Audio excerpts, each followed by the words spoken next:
संभाजीनगर येथे काल जगदीश सुरभैये या व्यक्तीने आत्महत्या केलेली आहे। त्यांच्या आत्महत्येच्या सुसाईड नोटमध्ये स्पष्टपणे त्यांनी आरोप केलेला आहे की बदनापूरचे भाजपचे आमदार नारायण कुचे व त्यांचे भाऊ देवीदास कुचे यांच्या धमकीला आणि जाचाला त्रासाला कंटाळून आत्महत्या केलेली आहे।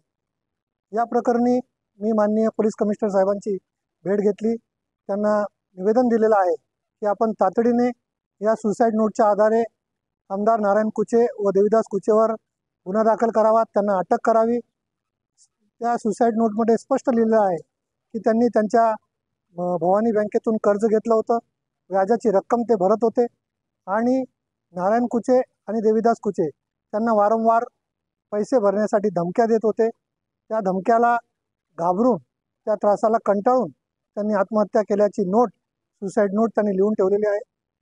आज कमिशनर साहेबांनी आम्हाला आश्वासन दिलेलं आहे की निश्चितपणे त्यांनी बँकेतून जे कर्ज घेतलेलं आहे त्याची शहानिशा करून आम्ही नियमाप्रमाणे गुन्हा दाखल करू।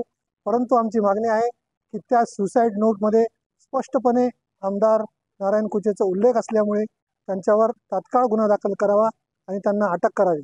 खरं तर हे भारतीय जनता पार्टीच्या राज्यामध्ये सत्ताधारी आमदारच अशा प्रकारे खुलेआम लोकांना धमकावत आहेत, त्यांना कंटाळून लोक आत्महत्या करत आहेत। मागच्या काळात सुद्धा पोलीस स्टेशनमध्ये जाऊन भाजपच्या आमदारांनी गोळीबार केला होता। हे काय महाराष्ट्र काय आता बिहार झालेलं आहे का? कायदा व सुव्यवस्था राखण्याची जबाबदारी ही भारतीय जनता पार्टीचे गृहमंत्र्यांची आहे, परंतु त्यांच्याच पक्षाचे आमदार जर लोकांना धमकावत असेल, त्यांना आत्महत्याच प्रवृत्त करत असेल तर या राज्याला आपण काय म्हणावं, आज असं सर्वसामान्य जनतेला प्रश्न निर्माण झालेला आहे। मी या माध्यमातून भारतीय जनता पार्टीच्या गृहमंत्र्यांना निवेदनाद्वारे मागणी करतोय की त्यांनी तात्काळ आमदार नारायण कुचेवर गुन्हा दाखल करावा आणि त्यांना अटक करून दाखवावं आणि लोकांमध्ये हा विश्वास निर्माण करावा की हे खरोखर कायद्याचं राज्य आहे।